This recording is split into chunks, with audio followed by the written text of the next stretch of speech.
Welcome everyone, Dr. Thor here. Get ready for Gnosis. Well, this is a book review and a general commentary on, of course, Gnosis and your struggle in life to figure out and find truth, because that's what Gnosis means. So, it means wisdom, or finding basically truth, the most difficult thing to find in the planet, period.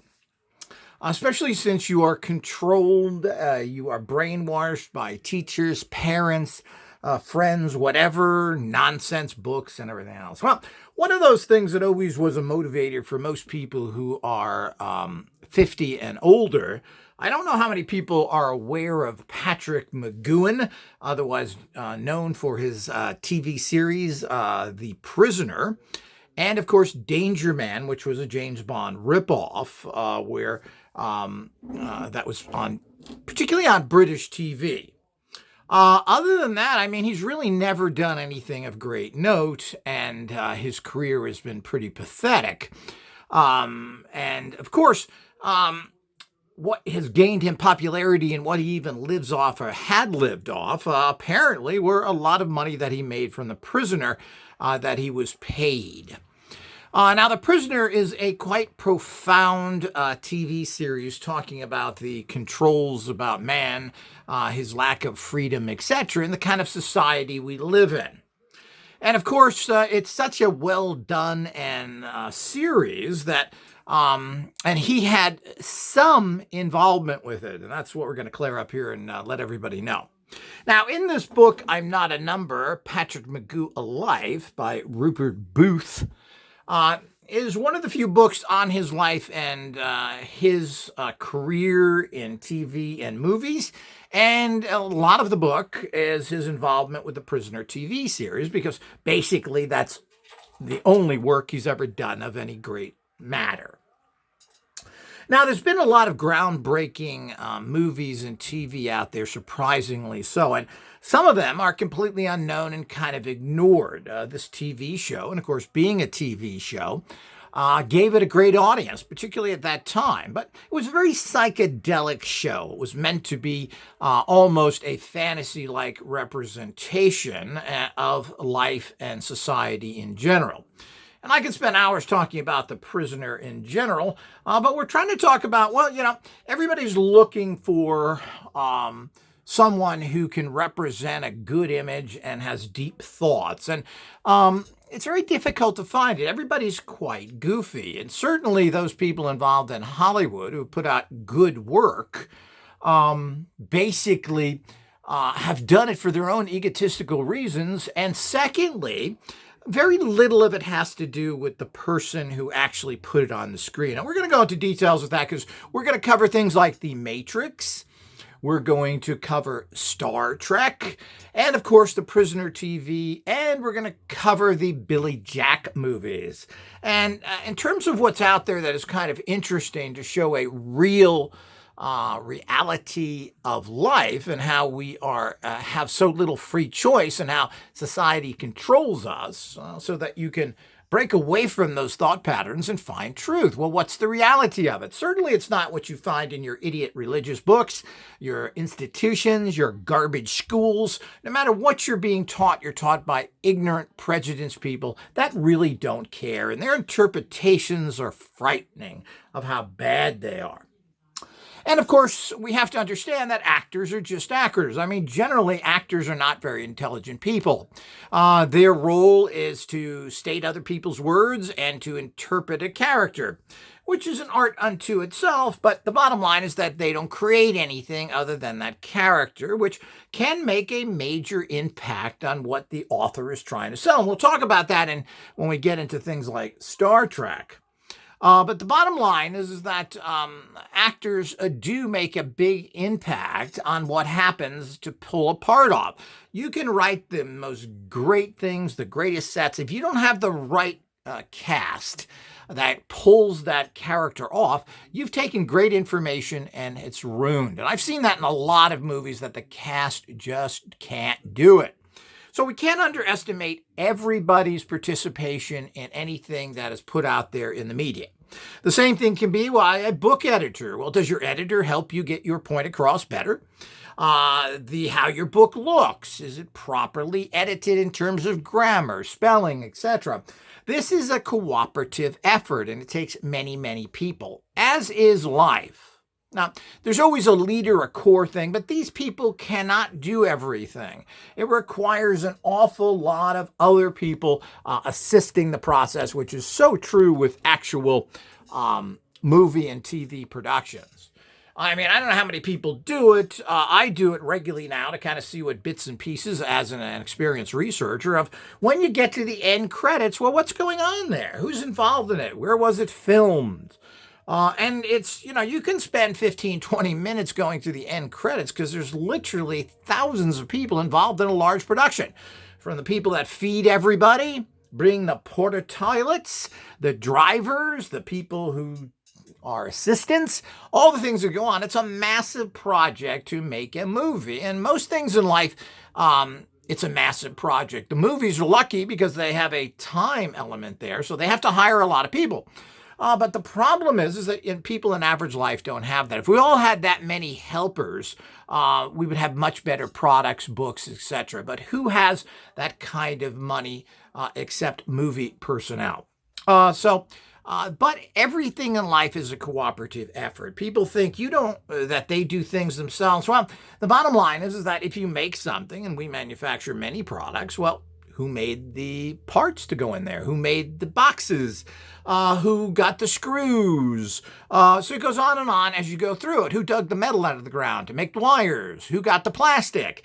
So people underestimate the fact that thousands and thousands of people that are involved in putting any product together, and it's ignored. So if somebody didn't discover oils so that we had plastics to coat our wires with, well, we'd have some serious problems.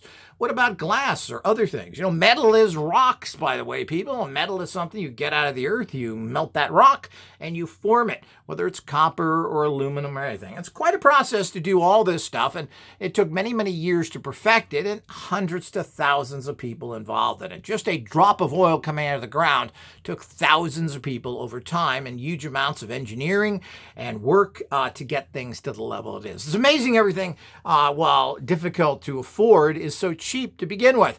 A gallon of gas and what has to happen to create that is expensive because you use so much of it. But the bottom line is it's quite a process to do that. So, and a lot of people, again, they ignore this. They want to ignore all the things that happen to get that gas to the gas refiner, etc. And the same thing happens with movie people. You want to center on people that are actually performing in the movie, like the actor does anything. Well, the actor does an important part, but they are not writers. They are performing other people's statements, and this is pretty low level. And the other problem is that it has very little to do with them if they're given bad lines and bad information. Well, some actors can save that, and vice versa if a bad actor can kill a good script. So again, it's very dependent on a larger group. Now, I've followed Patrick McGoohan's career since The Prisoner to find out, well, what's this guy into? I mean, this is quite a unique and amazing show The Prisoner turned out to be. And it's always been put that this was Patrick McGoohan's invention. Bouldered as complete, total fantasy. And this book just confirmed it. One problem with McGoohan in general is that he refused to talk about much of anything in interviews. And, there's a reason why people don't talk. I know several people and had close communication for years with one person who refused to talk very much because he was a liar and a deceiver and he knew nothing. And if he sat there and talked about things that interest him, he would know that he would be found out because he was hiding things. He was a liar, a cheat. Yeah, Chad Skinner.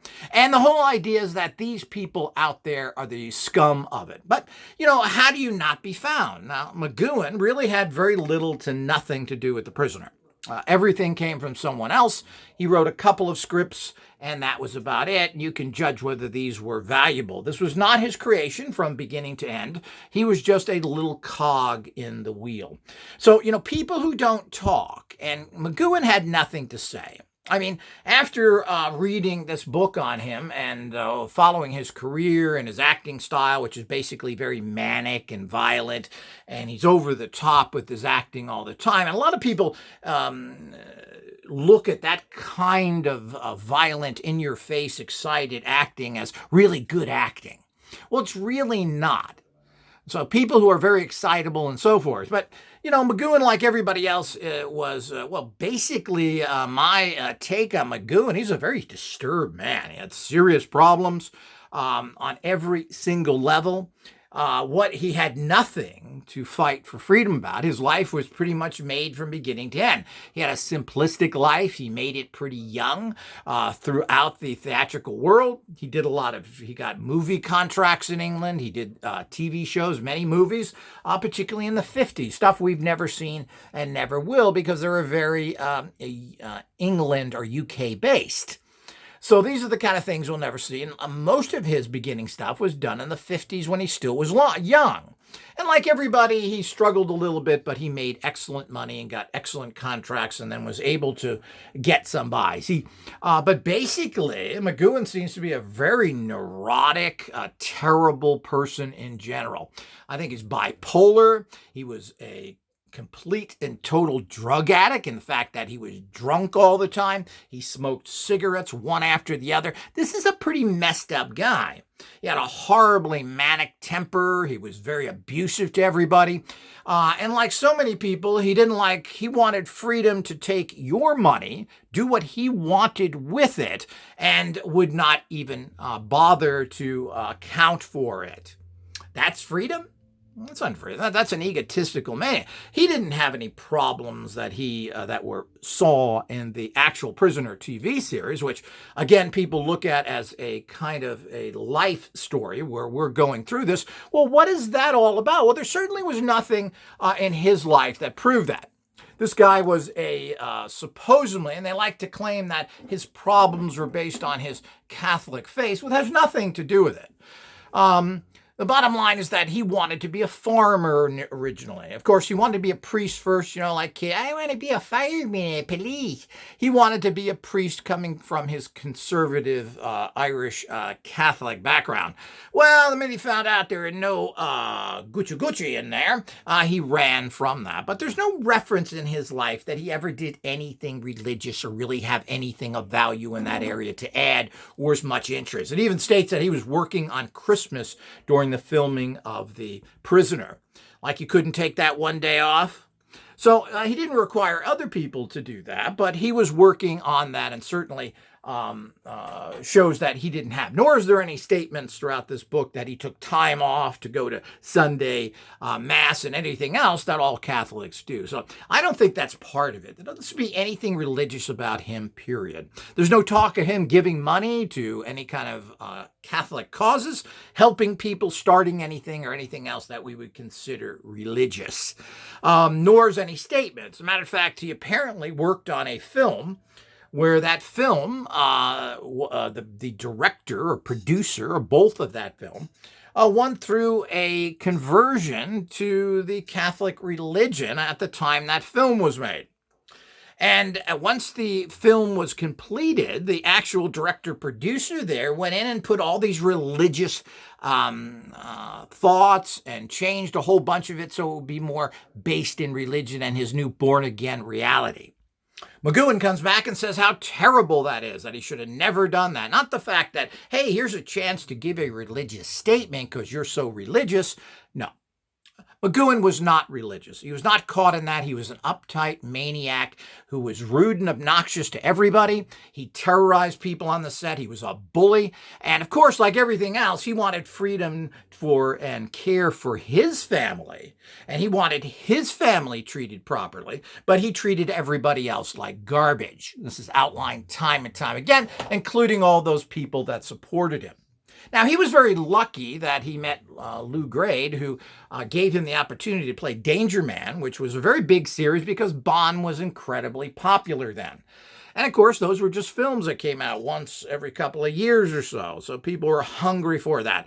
Similar to Man from U.N.C.L.E., which was a huge, huge hit worldwide for 3 years. Just unbelievable fanfare. What happened there? That burned out as well because they didn't carry that on. But these people were like the biggest rock stars. And Danger Man was a super success. And again, he put his own neuroticness into it. He didn't want to have any scenes with women or kissing or anything else. And this had nothing to do with the fact. He'd like to say that this was because he didn't want his children to see him and be confused. Well, your children are not morons. They don't understand what's going on here. And characters, in real life, Patty Baby, people really have relationships. This is the kind of guy that had sex in the dark in the missionary position for the rest of his life and was so obnoxious and rude to his family that he pretty much bullied them to put absolutely nothing out and had nothing to do. Even after his death and during all this period, his family has done absolutely nothing, even though apparently one of his 3 daughters was an actor. But we don't hear anything about this because there's nothing to report about McGoohan. He did nothing. He was a farmer even when he had money in Montana, claiming he couldn't stay in farming because he had terrible allergies and that he couldn't do that job. Well, that's another, I think, McGoohan fantasy, because later in his life, when he's older and weaker, he's already raising chickens again. So here we go with the contradictory, pretty much mental case attitude that this guy had. Now, the idea for The Prisoner, even the title of it, came from a play that he was involved with, that he performed, which had similar type attitudes to it in terms of a prisoner being interrogated, etc. So that's where the name comes and the basic concepts. There's nothing about The Prisoner that was new. He had a partner called Mark Stein. Markenstein, I think. Markenstein or Mark Stein. This was a writer that pretty much put the show together in the concept. A very conservative writer who had a German background, who saw all of his more fun aspects, his more philosophical aspects as stupid, and he wanted to make it more of a Danger Man. That this was Danger Man, Paul Drake, after the original series, who then quit and then was put into this, as a lot of people thought it was. But this really wasn't. McGoohan claims that that's not what he wanted to put together, but he didn't put it together. All of the people on there, as I said, of the, 17 episodes, I forget what it was, because he refused to make enough to sell this to the networks properly. More of taking millions of dollars from people and not following through. He even refused to sign the contract for The Prisoner and should have been cut out of all the money going to him. That's what people do that don't respect others and sign contracts. The fact that they allowed this boob to get away with this is kind of shocking. So he went into this with all these concepts that he wanted to throw together during filming.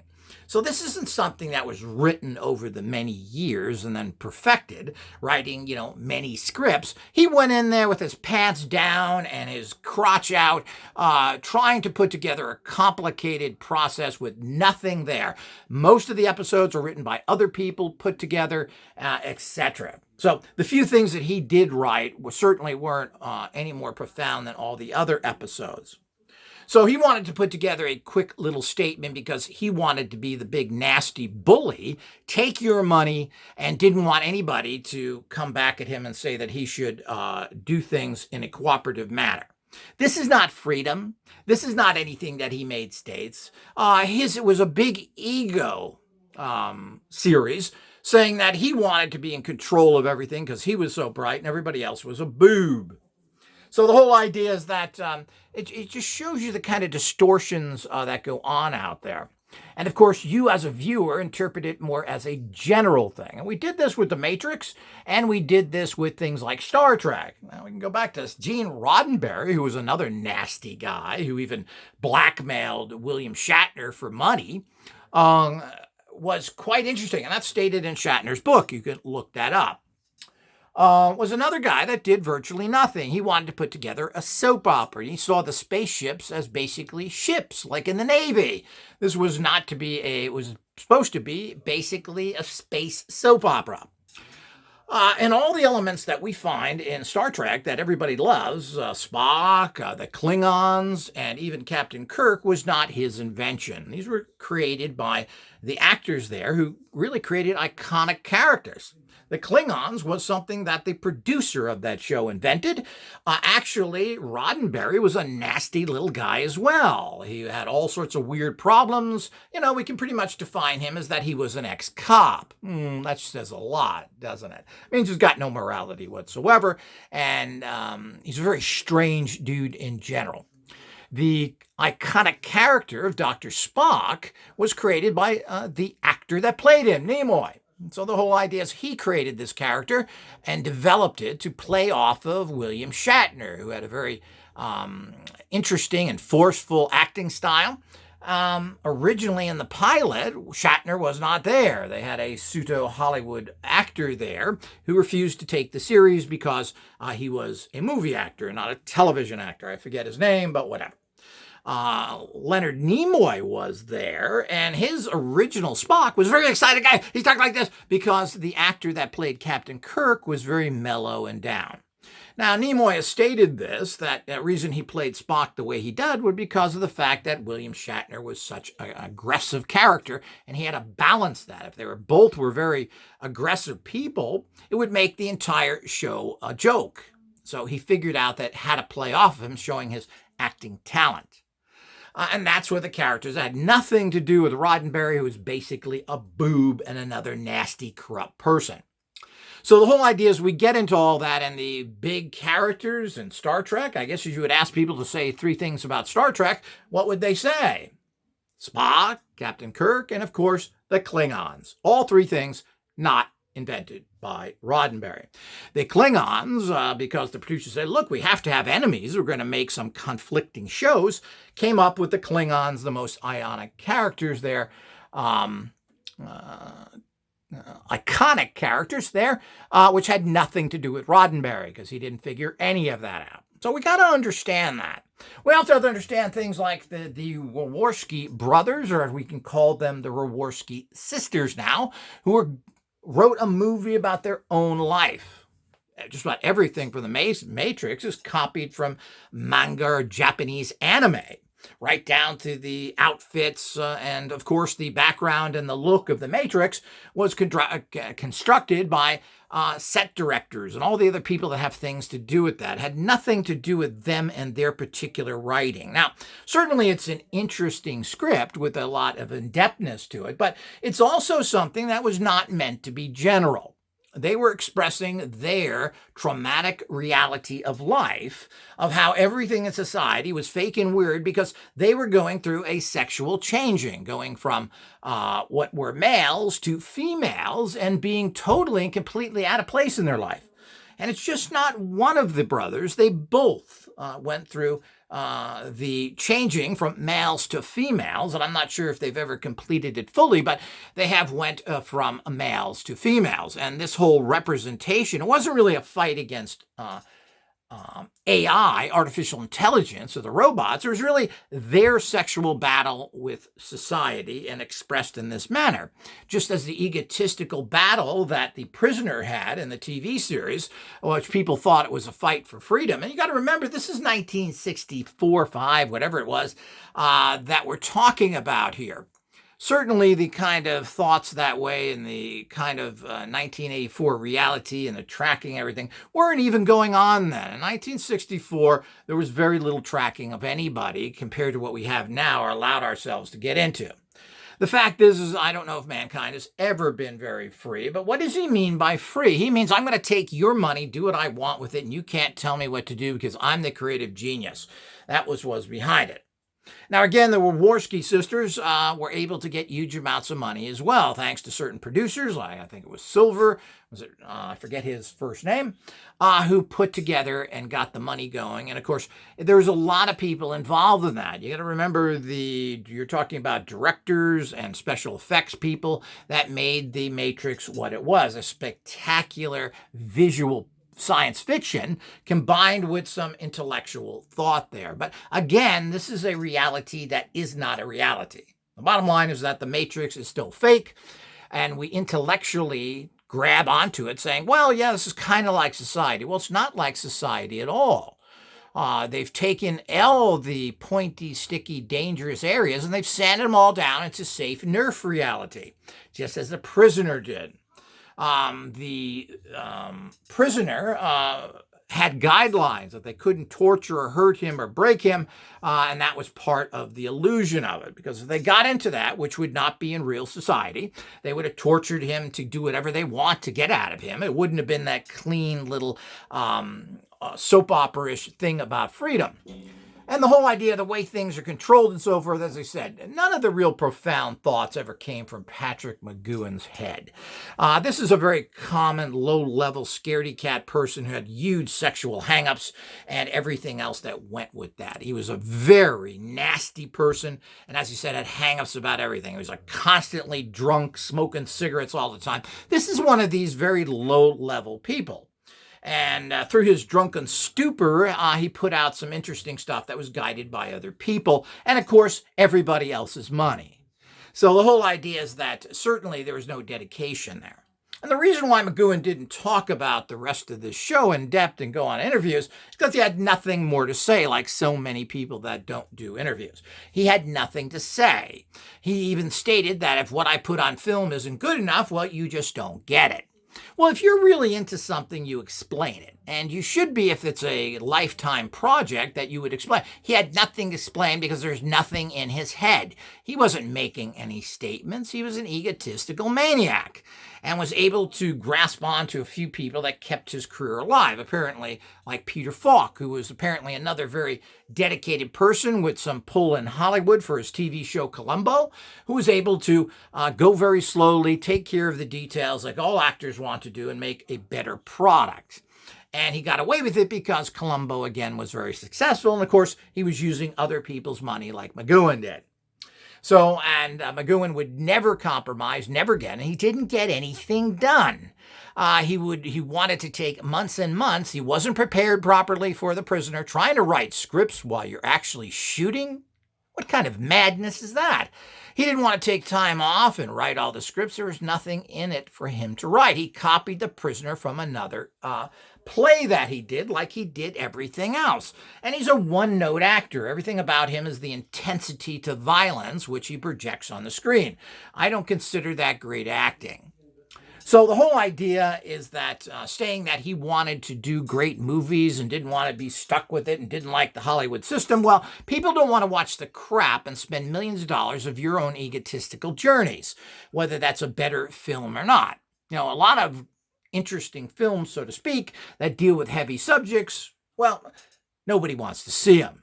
And that's as simple as that. And, you know, heavy thinking films are fun to go to occasionally, but, you know, everybody wants a good action picture to do that. And, of course, that's what The Matrix did. It combined action with philosophical understanding. But, again, The Prisoner was set in a fantasy world. And the ending of the show and everything else, which he had some writing in, I think were very good. Lots of people criticize that, but a lot of people put energy into that. There was a lot of people writing these scripts, and it did not come from him hardly at all. This, again, was stated by his original partner, Mark Stein. So the whole idea is that it's far from him doing this, being drunk all the time, not getting scripts out, delaying stuff, costing other people millions of dollars because he's unprepared and he couldn't finish any of the episodes. People had to come in and edit it. He was incompetent at his work as well. So he wanted to spend years, but he didn't want to spend prep time or maybe on some of his own money to go out there and sit down and write some scripts on his dime. Well, he didn't want to do that. He wanted to spend other people's money. That's how committed he was to the project. So this is the kind of thing that comes out very clearly in this book, anyone who wants to get into more details. But basically, this is a 300-page book trying to find ways to make this guy look intelligent, interesting, and have an original idea. 300 pages of nothing because this guy did nothing. So the whole idea is his idea of good work was Ice Station Zebra that he did while filming The Prisoner. Took some time off claiming that this was going to help The Prisoner. I don't know how it would because the money was being spent from Lou Grade. So I don't know what that means unless he wasn't taking money. But it didn't say any of that directly. So this was a pretty mediocre picture, and he played a very villainous type of character. And of course, after The Prisoner, he's done virtually nothing except a few Columbo episodes. He did a real piece of trash called The Moonshine Wars. I remember seeing that in a drive-in in the 70s because of the work that he did on The Prisoner, and that's what sold that film. But it was a piece of garbage. Certainly there was nothing there that he was now able to pick his films. Pick his films with that garbage? Give me a break. So the whole idea is all that stuff is just a bunch of garbage and nonsense, and certainly he produced nothing. There was always the questions about The Prisoner and always trying to revive it or getting more information on it, and he gave little interviews here and there and gave us the same old information and clarified a wee bit of it, but he didn't know anything. This had nothing to do with him or freedom or anything else. It's this egotistical, drunken attitude that he had to the end of his life and produced very poor work. If you had to name a particular, and I've just given you a couple, but if you had to name some Patrick McGoohan movies, you wouldn't be able to do it because they're all trash. If you're old enough, maybe remember some of the Columbo episodes. But Peter Falk was a very good friend of McGoohan for whatever reason that would be, and that got him multiple roles and basically kept him alive financially and on the screen. From there, he did a few mediocre things. I think his last film was the Mel Gibson films, Braveheart, where he played ironically enough, a pagan king of England at that time against the good Christian Mel Gibson.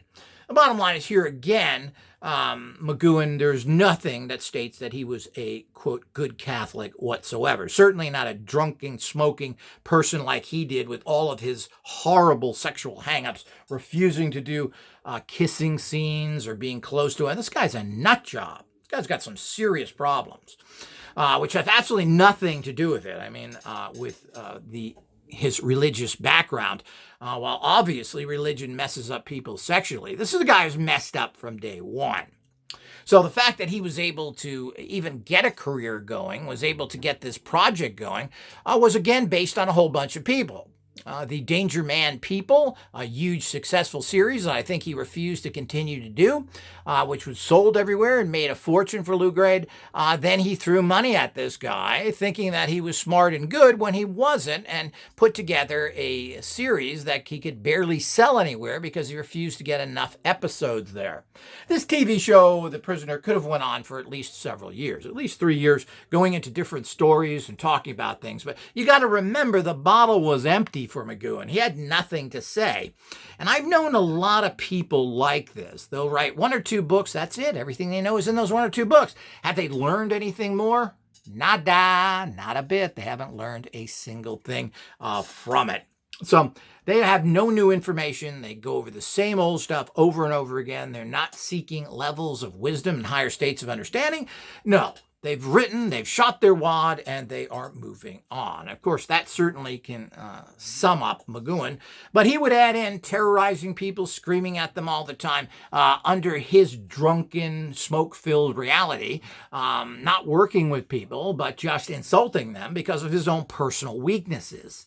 And never finished anything, never did anything of value. And of course, how is he going to explain that drunken, boozing reality, the smoke-filled crap that he made there, and try and go into detail of that? That's why when anybody who doesn't want to talk, you've got a problem with. This person who I worked with, who didn't want to talk, when I listened to him on the phone to his brothers, he made sure that he couldn't shut him up. So people talk about things when they find them. When they don't know anything or afraid of being found out of what they are, they shut up. And that was the case with McGoohan. McGoohan, there was nothing to him. He's as deep as a flea's belly button. There was nothing more to talk about because he had nothing to talk about. He didn't support any causes. He wasn't anti-war. He didn't go out and help the poor oppressed minorities at that time, in a time when all of this was happening. He did nothing. He didn't put together any missions to help the Christian causes. He did nothing. He said nothing.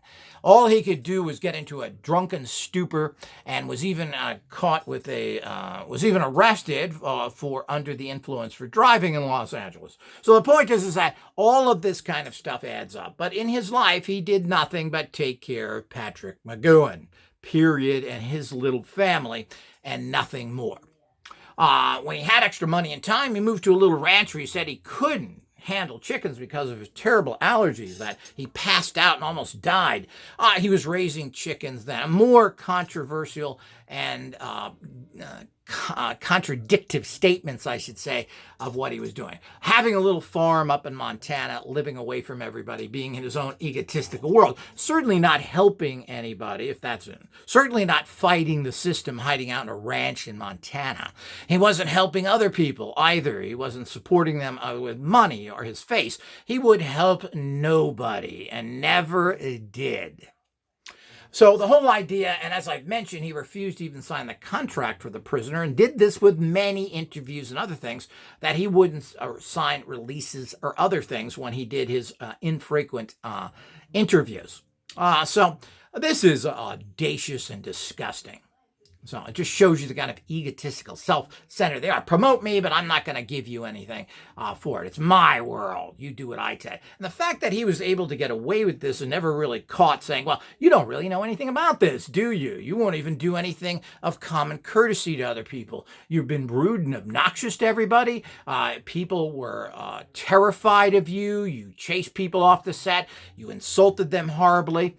When you did, well, I guess you are a good Christian, because that's how most Christians act. They act like the Satanists they really are. So the whole idea is this guy was just a bum. Every way that you look at it, a disgrace to humanity, a disgrace to any religious figures, and a disgrace to Hollywood in general. He was a one-tone thing. I remember some of his episodes in Columbo, and was all the same emotional idiot character that he always does. And that's considered acting if you get really emotional and scream and yell. So the whole idea is that, just playing his life. But again, The Prisoner was copied from a play that he did before, years ago. And pretty much a lot of the elements were copied from other things that had nothing to do with it. He did minor writing of that series. He claimed to have written a lot of other stuff. We don't see any of it. But where is it? It's nowhere. And I don't think he had a decent thought to express anyway, trying to give meaning to his pathetic, very low-level understanding and his lack of education in life in general. And I don't think he was well-read either. But people who have nothing to say about something that the public considers very profound and has supposed to, well, is in itself rude to everybody else. And again, the reason he didn't do is there's nothing more he could say. He knew nothing. He didn't write 99% of that series. It was all just contrived and made him a lot of money. And he could push his own will and put together a bunch of crap that other people had to go in there and fix. And thank God they did, because if we didn't get professional editors and other people to come in and other writers, that would have been a garbage thing that was put together. Similar to The Matrix, if we didn't have all those special effects and those other things in there, and the well acting and everything else that went into it, it certainly would be a shell of what it is today. Certainly that was a pretty profound script. And of course, The Matrix was written took I'm assuming many years to write that. They weren't writing The Matrix while they were filming it.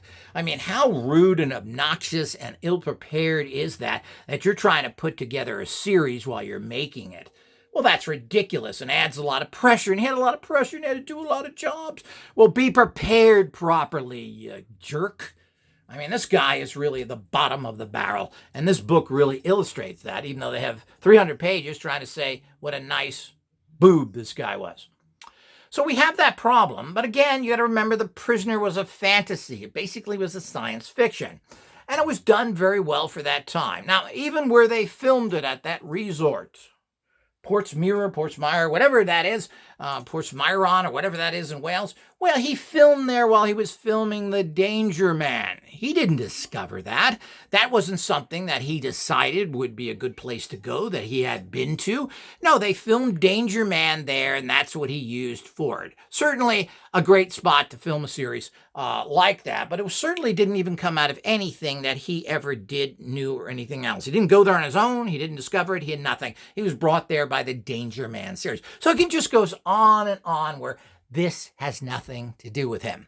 And this has to do with a group effort from the costumers to the cinematographers, to the real people who wrote most of those scripts, to the whole area, to the other actors, etc., who did great jobs in that series, and of course to the scripts. But again, most of the scripts weren't his, and the ones that weren't really good.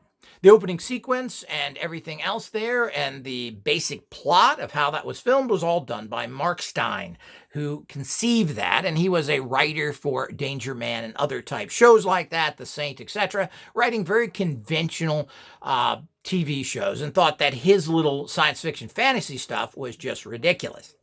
But the point is that the elements that made the show more interesting were not done by McGoohan, because he was going to make it too weird. It was Mark Stein who put some cohesiveness to it. So the whole idea is we go through all of these things and we find out that this is a little bit of his input into a whole bunch of other stuff that came from other people. Just as Matrix and other